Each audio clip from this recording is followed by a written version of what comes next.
Hello दर्शक लोग नमस्कार। हम हई संत कुमार यादव और आप सब देख रहल बानी स्काई भोजपुरिया यूट्यूब चैनल। तो दर्शक लोग आज हम आप सबके बतावल चाहत बानी कि भोजपुरी फिल्म इंडस्ट्री के सुपरस्टार संजना पांडे जी के एगो फिल्म आजकल यूट्यूब पर बहुत धमाल मचावता, जौना फिल्म के नाम बा बिन पिया डोली बिन पिया गवना।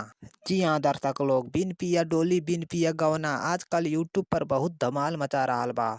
और दर्शक लोग अगर इ फिल्म के निर्माता के बात कइल जाओ तो इ फिल्म के निर्माता हउवन संदीप सिंह जी और अविनाश रोहरा जी। और अगर इ फिल्म के निर्देशक के बात कइल जाओ तो इ फिल्म के निर्देशक हउवन प्रवीण कुमार जी।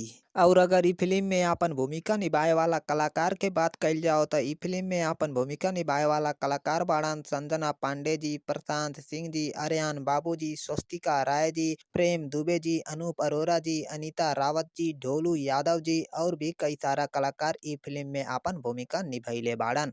तो चली दर्शक लोग एक नज़र इ फिल्म के कहानी के ऊपर भी लगा दिहल जाओ। तो दर्शक लोग इ फिल्म के कहानी एकदम पारिवारिक कहानी बा। जी हाँ दर्शक लोग, इ फिल्म के कहानी एकदम पारिवारिक कहानी बा।